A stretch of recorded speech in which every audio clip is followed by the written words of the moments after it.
Oi pessoal, tudo bem? Vou apresentar para vocês agora a nossa atividade. Então, nessa aula que se intitula Sertão, Sertões e o Outro, a nossa base de leitura é o texto do Durval Muniz de Albuquerque Júnior, não é? O texto aí que é o Rápido do Sertão. O Durval Muniz de Albuquerque Júnior é um autor muito importante no estudo da imagem, da literatura do Nordeste, sobretudo pensando como que esse sertão, esse imaginário de sertão, tal qual conhecemos, vai se estabelecendo. Não é? Então ele vai fazer um histórico, uma genealogia desse imaginário. Ele também escreveu um livro importante que é a Invenção do Nordeste, que trabalha também com as questões relacionadas ali à década de 30, à década de 40, literatura e cinema. Muito bem. Então, olha só, a primeira coisa interessante é perceber como que essa palavra ela se constitui historicamente. Né? Então, hoje, quando se fala sertão, no geral, a imagem que temos é de um sertão relacionado quase que diretamente ao Nordeste, quase que diretamente a um certo tipo de específico de geografia, a um tipo específico de clima, a um tipo específico, né, de representação. Mas nem sempre a palavra sertão teve esse sentido ao qual a gente a relaciona hoje. Então vejam só, aqui nós podemos ver, não é, um recorte do dicionário do vocabulário português e latino, que é de 1728, do Rafael Blutot. Esse dicionário, aliás, que pode ser acessado no site da Brasiliana, da USP. E lá, então, nesse dicionário, o que se escreve sobre o sertão é o seguinte: sertão, região apartada do mar e por todas as partes metida entre terras. O sertão da calma, né? O lugar em que faz maior calma. Pelo ferrão da calma, e aí aparece então um exemplo do uso da palavra. Mas é interessante então a gente perceber que aqui a palavra sertão ela está relacionada àquelas terras, né, que estão afastadas do litoral. Então o interior seria uma espécie de sertão. Parece que esse também é o uso, de acordo com o Durval Muniz, que se vai fazer, né, da palavra nos relatos dos viajantes. Bom, quando nós olhamos para o sentido da palavra hoje, dicionarizada, né, aqui como exemplo eu usei esse dicionário online Caldas Aulete, então a palavra sertão, né, ela designa, digamos, uma região agreste e árida, longe dos centros urbanos e das zonas agrícolas. Vejam que aqui, ao sentido que aparecia ali no Rafael Blutot, é adicionado mais um, não é? Quer dizer, é a região longe, mas é longe não necessariamente do litoral, é longe dos centros urbanos e das zonas agrícolas. E então há uma especificação do sentido da palavra. E ainda por cima, não é? Como aparece aí, como tópico dessa palavra, desse verbete do dicionário, a acepção que aparece no tópico é região agreste e árida. Então houve uma inversão, uma mudança, uma especificação do sentido que aparece arquivado, digamos, no dicionário. Né? O sentido 2, a população que vive em tal área, né? O sertão se levantou contra o governo. Vejam que nesse o sertão se levantou contra o governo. Já se pode pensar também, né, num sentido de palavra que passa por Euclides da Cunha, né, passa pelos sertões, nesse sentido de uma região que possivelmente pode se levantar contra o governo, né, por várias situações. E na terceira acepção, toda a região árida do interior do Brasil. Então veja que aqui aparece o sentido específico, né? A caatinga é a caatinga nordestina. Então é possível perceber na comparação entre esses dois dicionários, um do século XVIII, outro do século XXI, como que há uma mudança, uma especificação da palavra sertão. É claro que o dicionário ele tem que ser visto a partir de uma forma ideológica, né? O dicionário não guarda todos os sentidos das palavras, como pode denunciar, sei lá, certas expressões como o pai dos burros ou alguma coisa desse sentido, né?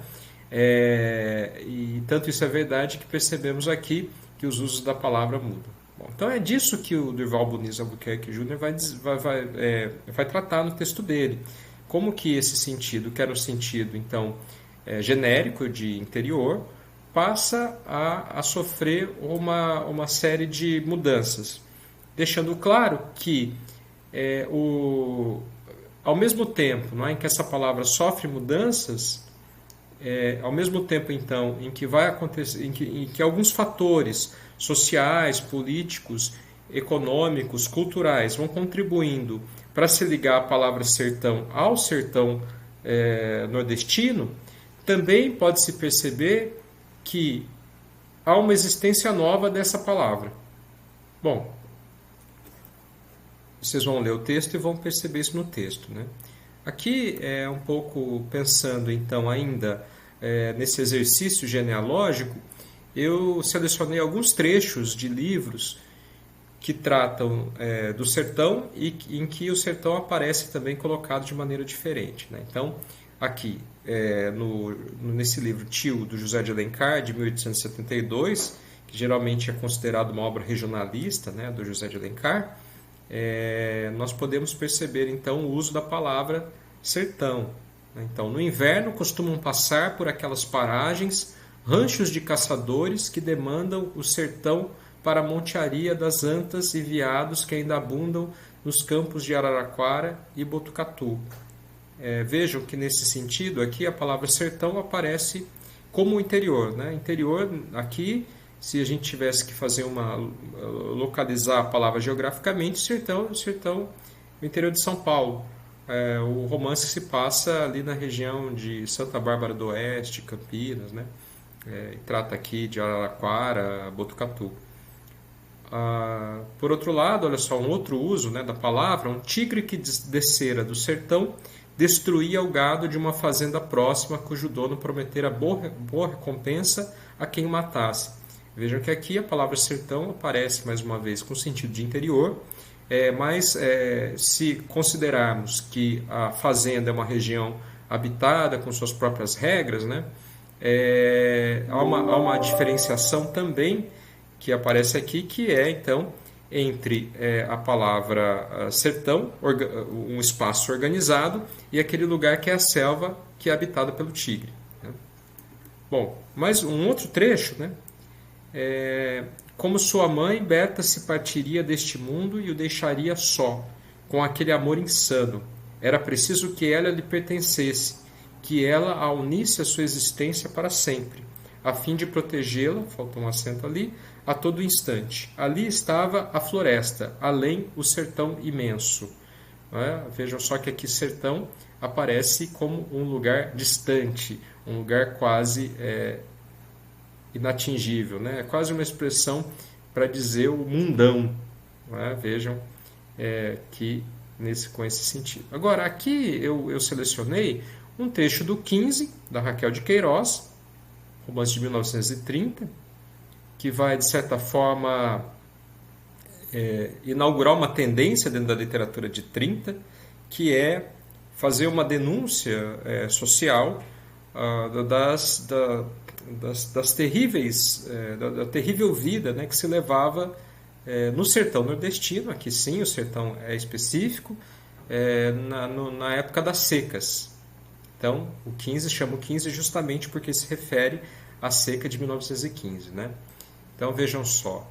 Era o mesmo homem forte do sertão, de beleza sadia e agreste, tostado de sol, respirando energia e saúde. Bom, então aqui, além da especificidade da palavra sertão, a gente pode ver um outro... essa palavra sertão dispara, né, uma outra... digamos, um outro arquivo de sentidos em relação ao sertão. Então aqui nós temos esse homem que é forte e que é do sertão. Vejam que é quase aqui, né, a ideia então da força natural, né, de alguém que é forte porque leva uma vida também, né, que é uma vida em que as condições são mais difíceis, né, porque é tostado de sol, mas mesmo assim, mesmo vivendo nesse lugar seco, respira energia e saúde.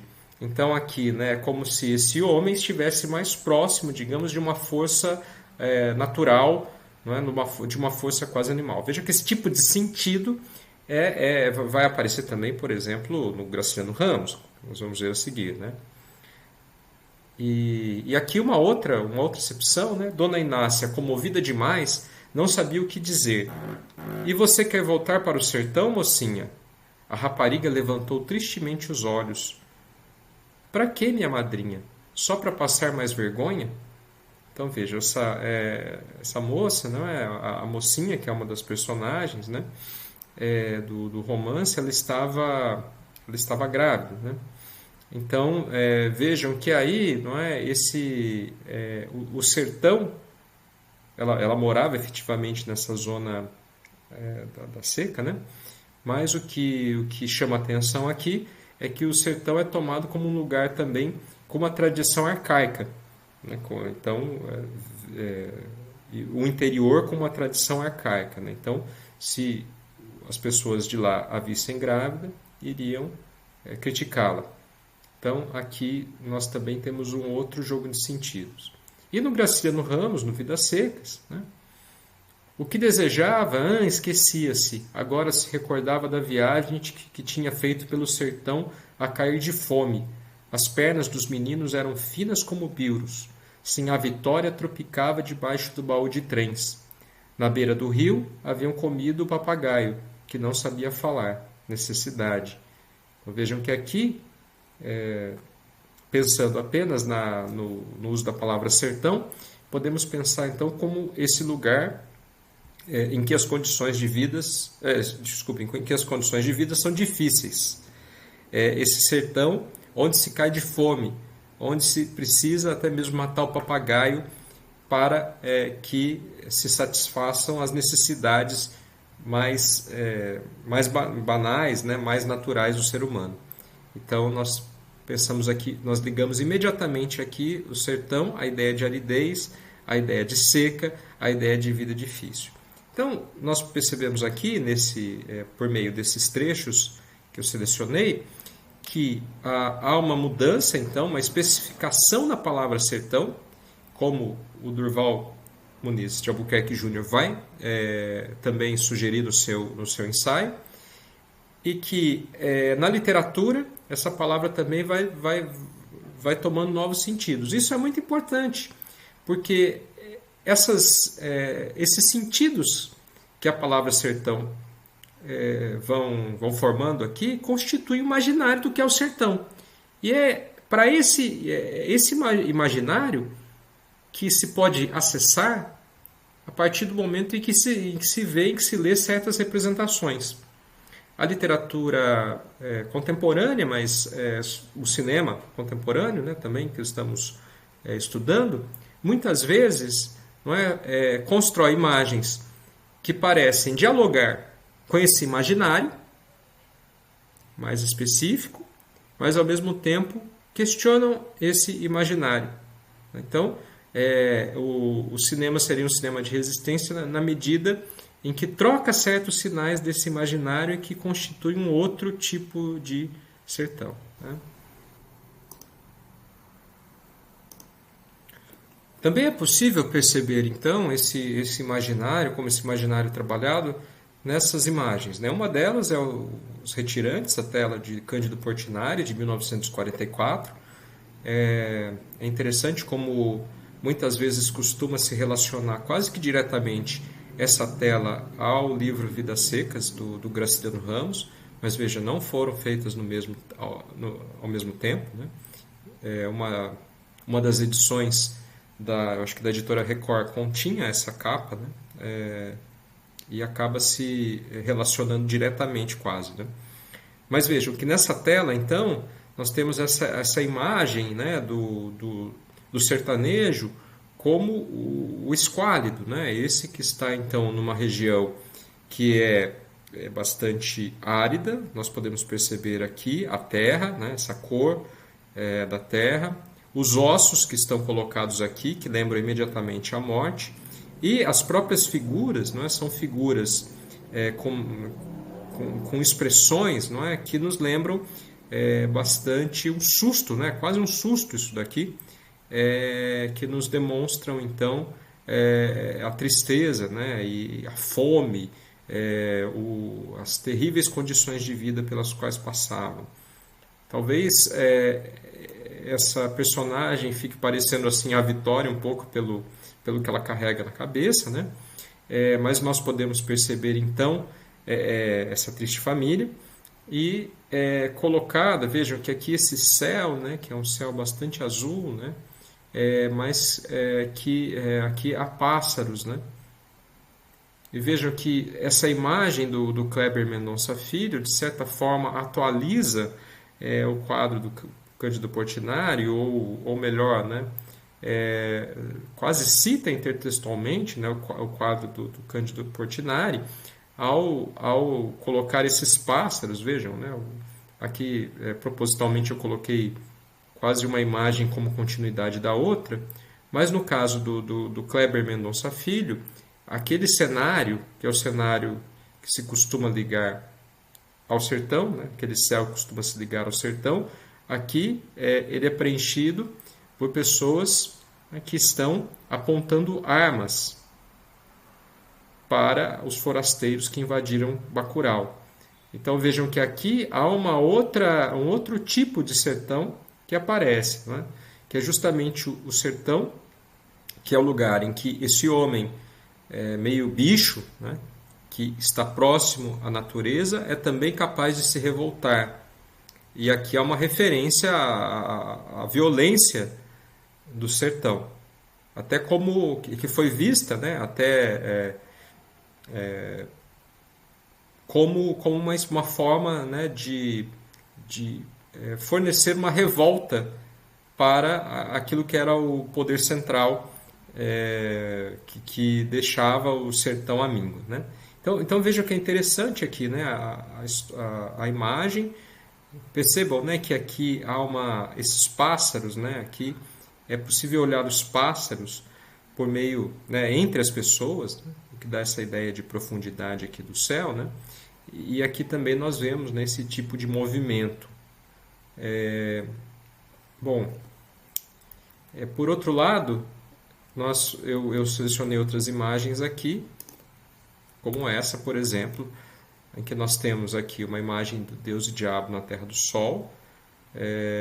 Vejam, né, que aqui há um jogo, né, com essa espécie de fanatismo religioso, né, que assola os personagens. E aqui também há um jogo, né, com a cruz, e essa imagem é do Alto da Compadecida. O filme que foi inspirado, né, que foi uma adaptação, digamos, uma leitura da peça do Ariano Suassuna, né, e foi lançado em 2000, teve como diretor o Guelha Reis, né. Aqui, então, nós temos essa imagem do Deus e o Diabo da Terra do Sol. Quer dizer, eu coloquei essas imagens aqui para se perceber justamente como que esse imaginário do sertão ele é retomado, ele é reavivado pelo cinema, pela pintura, pelas artes visuais, pela literatura, quando se trata de sertão. E, no geral, acessam esse sentido que, como mostra o texto, O Rapto do Sertão, foi um sentido que foi sendo construído. E foi sendo construído por muitas instâncias. Ele vai, por exemplo, citar a questão política, a questão dos intelectuais, não é, que vão pensar numa literatura regionalista, quer dizer, esse tipo de questão, né? Então, eu desejo a vocês uma boa leitura do texto do Durval Muniz de Albuquerque Júnior, e depois eu deixei uma pergunta lá no fórum para que vocês respondam e a gente possa depois comentar, tá bom? Então, bom trabalho aí para vocês, obrigado pela atenção.